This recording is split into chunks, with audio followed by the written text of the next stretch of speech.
Halo Tribuners, bagaimana kabarnya? Jangan bosan untuk tetap di rumah saja.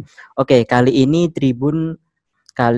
kita sudah bergabung dengan seorang penulis, seorang novelis, kemudian juga content writer, namanya Mbak Adisti Rizka Hardianti.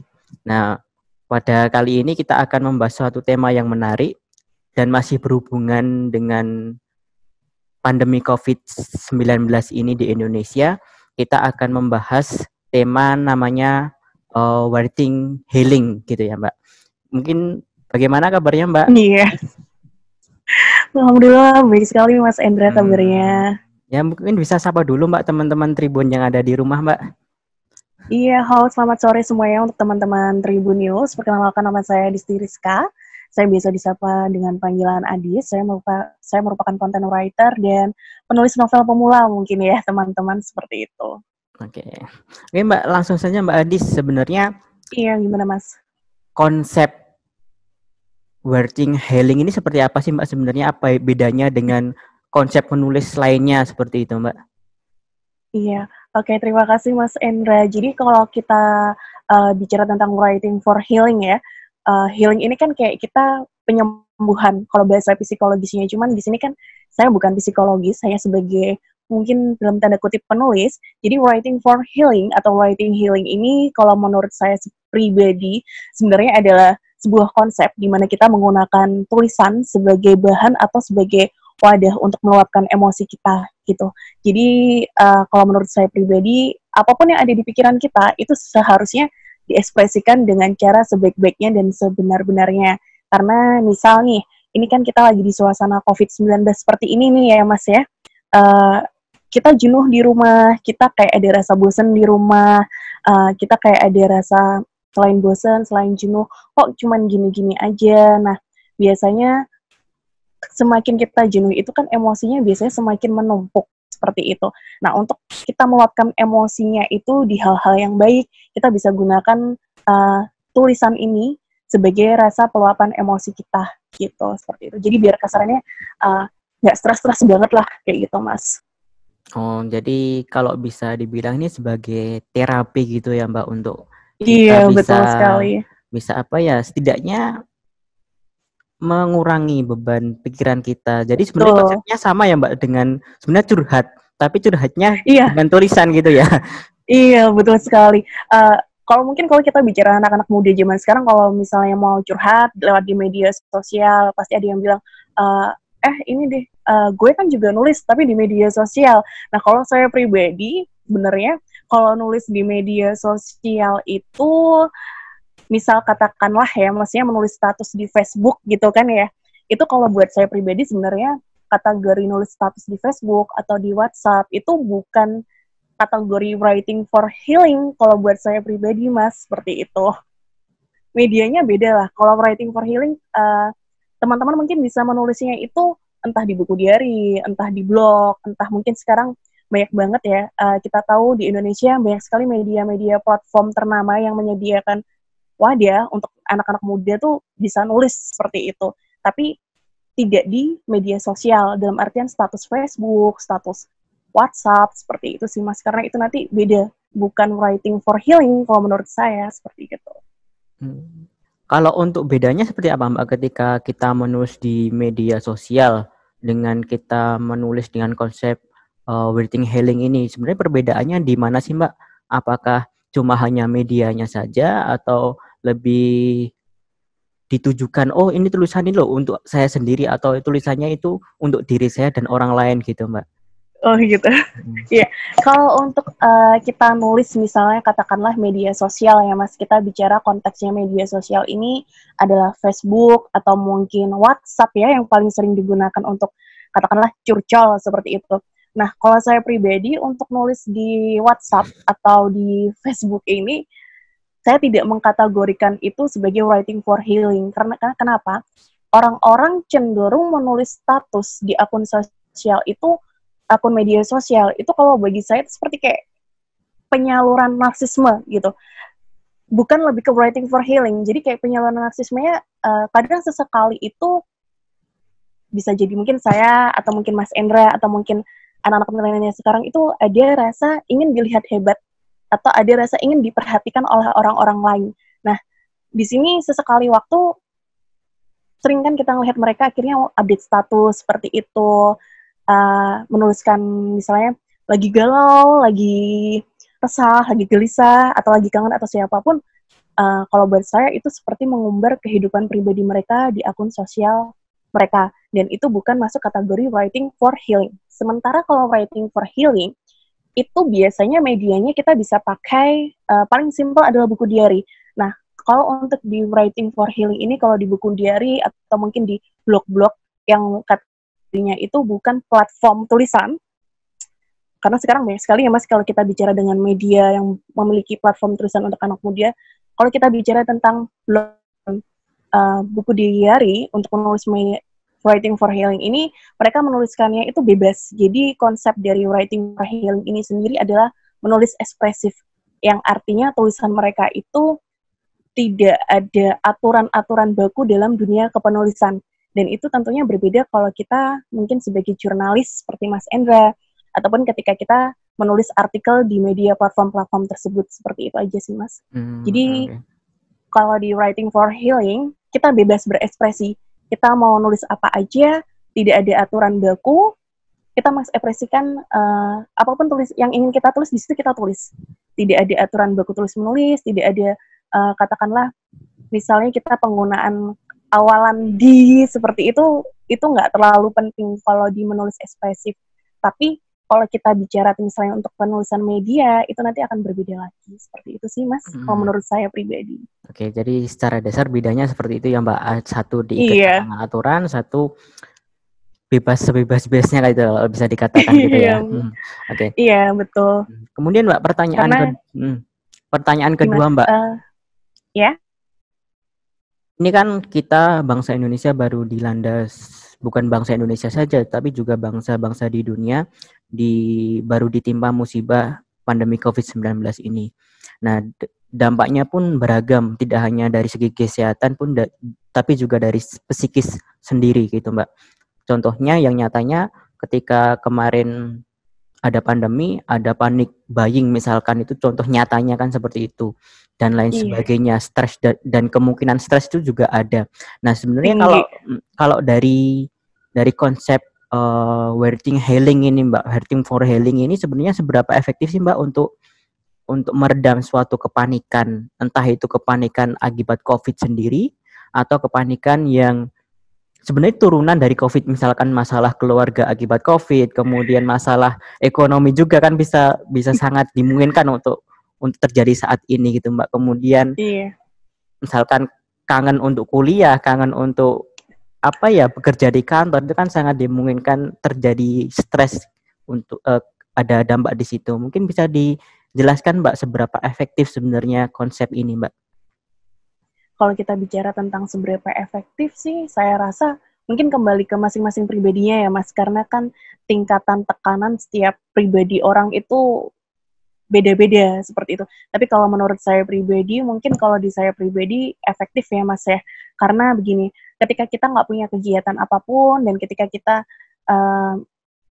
ada kepanikan tersendiri, misalnya panic buying seperti itu tadi yang dikatakan Mas Endra, terus misalnya kita kangen ngantor, kita kangen kuliah, yang dalam artian kita di rumah mulai tidak produktif seperti biasanya, mungkin dengan kita menulis itu bisa menjadi salah satu kesibukan tersendiri. Jadi kalau misalnya kayak saya pribadi kangen kerja seperti itu, yang kapan lalu sempat tetangga saya dinyatakan positif dan saya diharuskan untuk dikarantina selama 14 hari mau tidak mau. Nah, di situ saya mulai yang seperti awalnya saya panik seperti bosan atau apapun, itu saya luangkan dengan tulisan-tulisan saya, dan tulisan-tulisan saya itu tidak hanya saya luangkan di buku diary aja, tapi juga saya tulis salah satu dengan harapan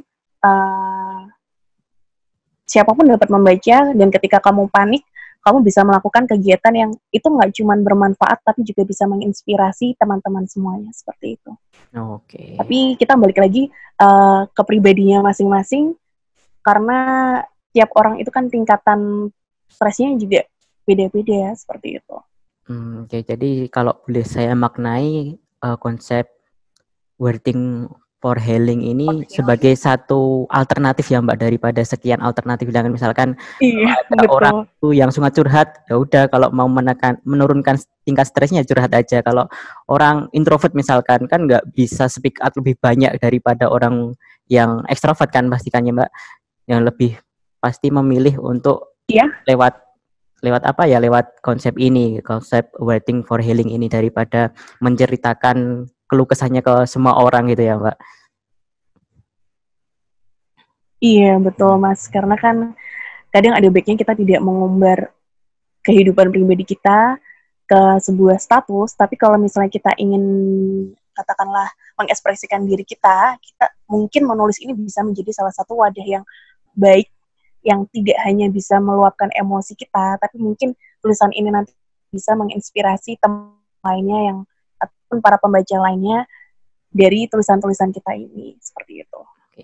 Oke Mbak, selanjutnya Mbak, menarik sekali untuk membahas Iya. tema ini Mbak. Kemudian terkait dengan pakem-pakem Mbak, misalkan aturan-aturan yang perlu ditaati oleh teman-teman Tribuners yang ada di rumah yang ingin memulai mencoba konsep writing for healing ini, seperti apa Mbak untuk pakem-pakemnya Mbak? Aturan-aturannya, kemudian apa sih yang perlu disiapkan sebelum menulis itu Mbak?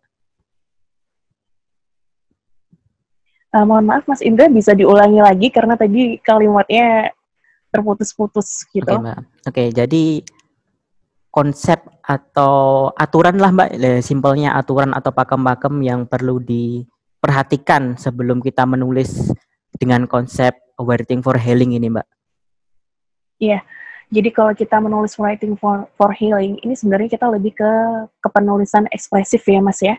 Jadi kalau untuk menulis ekspresif, hal apa aja yang kita bisa lakukan saat menulis ekspresif itu yang pertama mungkin kita mempersiapkan tempat ataupun waktu yang bebas gangguan ya Mas. Karena siapapun pasti kalau untuk kita bicara nulis menginginkan tempat yang tenang seperti itu. Lalu yang kedua, kalau untuk menulis writing for healing, maka tulislah sesuatu, apapun yang ingin kamu tulis itu dengan perasaan yang jauh lebih jujur dan terbuka. Tentunya apa yang kita rasain dari hati kita yang paling dalam. Kalau kamu pengen nulis, katakanlah, tulislah apapun itu, tanpa kita harus memikirkan tentang ejaan, tata bahasa, ataupun aturan-aturan tulisan lainnya. Seperti itu. Dan yang paling penting dari writing for healing ini, kita harusnya lebih merefleksikan apa yang sudah kita tulis. Misalnya setelah kita menulis, kita melakukan refleksi diri sendiri seperti apa ya yang harus diperbaiki dari misalnya dari kejadian tadi yang sampai katakanlah bikin kita stres banget, apa yang harus kita perbaiki atau kita perhatikan. Terus untuk kedepannya kita harus bagaimana seperti itu. Oke, jadi Itu saja Mas Hendra. yang penting jangan pedulikan aturan dulu, yang penting nulis dulu gitu ya Mbak. Iya, iya karena kita di sini bicaranya tentang writing for healing ya Mas. Kita nanti kalau bicara tentang nulis yang sesungguhnya dalam artian mungkin di media ataupun di platform ataupun bicara jurnalistik yang mungkin Mas Endra lebih paham daripada saya.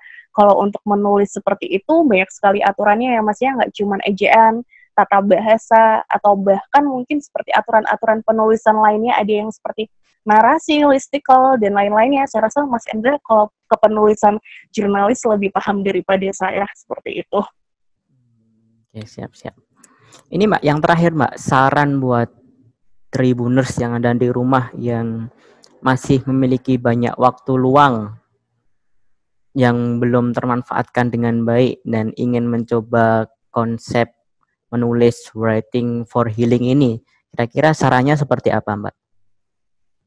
Mohon maaf Mas, bisa diulangi lagi suaranya putus-putus. Oh ya, ini Mbak, saran dari Mbak Adi sendiri untuk teman-teman Tribuners yang ada di rumah yang masih memiliki banyak waktu luang, kemudian belum termanfaatkan dengan baik untuk produktivitasnya dan ingin mencoba konsep writing for healing ini, seperti apa Mbak sarannya? For healing.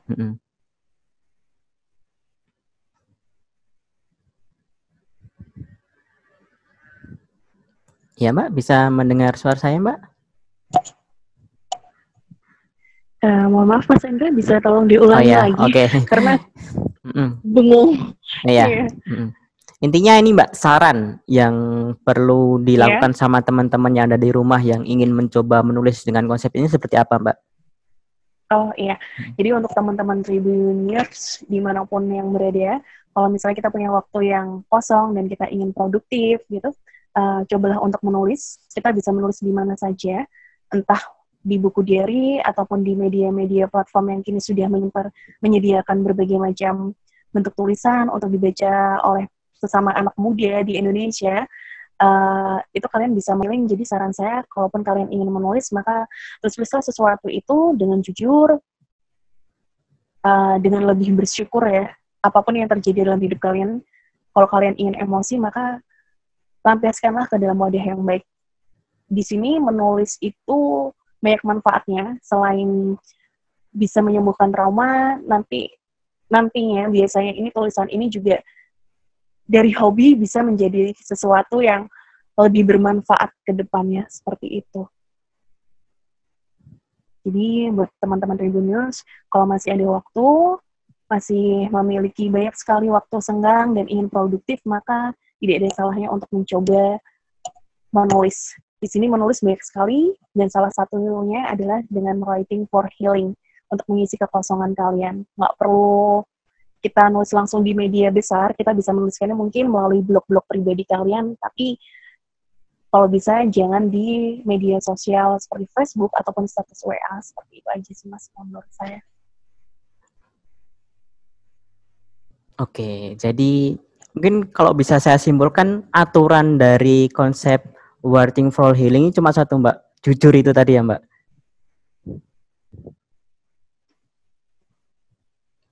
Ya, mohon maaf, Tribuners, di sambungan kita sedikit terputus. Kami coba untuk menghubungi Mbak Adisti kembali. Gimana Mbak? Iya. Selamat sore Mas Indra, bagaimana? Ya, tes dulu Mbak. Ini agak ada gangguan ini Mbak. Sinyalnya bengong, terus kalimatnya terputus-putus. Oke, coba dicek dulu Mbak. Iya. Ini masih gambarnya terputus-putus di layar kami. Iya. Halo Mas Indra, gimana nih Mas? Mendengar suara saya Mbak? Bisa diulangi lagi Mas Indra? Mendengar suara saya Mbak? Gimana? Mendengar suara saya? Iya, dengar. Oke, jadi kalau boleh saya simpulkan Mbak, kalau boleh saya simpulkan, itu konsep dari writing for healing ini cuma satu Mbak aturannya Mbak, yaitu jujur. Benar nggak Mbak? Bagaimana Mas? Bisa tolong diulangi lagi? Sinyalnya putus-putus. Jadi kalau boleh saya simpulkan Mbak, aturan dari writing for healing ini sendiri cuma satu Mbak, yaitu kejujuran. Apakah ini benar Mbak? Iya betul, kejujuran. Terus selain kejujuran, kita juga merefleksikan apa yang telah kita tulis itu tadi. Karena di sini tulisan lebih kayak seperti ini ya Mas, tulisan ekspresif itu apapun yang ada di isi pikiran kita dan perasaan kita yang paling dalam secara pribadi dan emosional itu kita tuliskan tanpa memperhatikan bentuk penulisan seperti ejaan, tata bahasa ataupun aturan menulis lainnya, karena lebih ke writing for healing ini lebih kita menulis tapi untuk mengurangi rasa stres kita, seperti itu. Oke. Ya, terima kasih Mbak Adis atas waktunya untuk membahas tema yang sebetulnya bisa dibahas lebih banyak lagi ya Mbak, untuk sisi-sisi bagaimana tekniknya mungkin ada juga dan sebagainya, tapi karena keterbatasan waktu ya kita cukupkan sekian Mbak, bisa disambung lain waktu. Terima kasih kepada Mbak Adis telah berbagi dengan kita di sore hari ini. Terima kasih banyak Mbak Adis.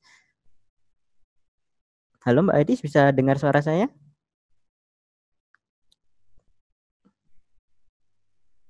Halo, maaf teman-teman Tribuners yang di sana terputus, mohon maaf. Iya. Ya. Oh, gimana Mbak?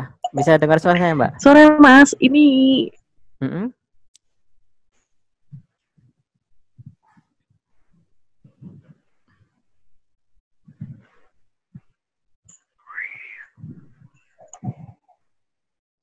Tes, dengar Mbak suara saya Mbak? Iya, dengar Mas. Ya, nanti, tadi sempat ulas sih. Nanti gampang bisa diedit sama teman-teman yang ada di kantor Mbak. Iya. Oke. Tadi pertanyaan terakhir apa ya Mas ya? Yang mungkin bisa diulangi terkait dengan itu Mbak. Soalnya tadi kan untuk pakem-pakemnya, untuk aturan-aturannya kan suaranya jelas, tapi videonya nggak bergerak gitu Mbak. Mungkin bisa diulangi untuk Iya, pakem-pakemnya sendiri. pakemnya ya Mas ya. Ya, Oke. pakem-pakem Jadi untuk menulis Writing for writing for Healing healing ini. ya ini. Mas. Jadi hal-hal yang perlu kita perhatikan ketika kita mau menulis dengan konsep writing for healing, itu yang pertama adalah kita mempersiapkan waktu dan tempat yang bebas dari gangguan. Karena pastinya kita semuanya, atau mungkin tidak hanya saya, mungkin Mas Endra dan teman-teman lainnya yang memiliki hobi nulis, tempat yang tenang ini sangat kita butuhkan sekali ketika kita ingin menulis seperti itu. Lalu yang kedua, konsep writing for healing ini adalah menulislah dengan lebih jujur dan lebih terbuka dari perasaan yang paling dalam tentang apa yang kita rasakan. Karena di sini konsepnya writing for healing adalah kita akan menuliskan segala sesuatu, luapan emosi kita, apapun yang kita rasakan, apapun yang keluh kesah yang kita simpan, itu dan beban ya Mas ya, dan beban yang kita rasakan itu harapannya ketika kita menulis semuanya itu dalam satu tulisan itu akan menjadi lebih plong seperti itu.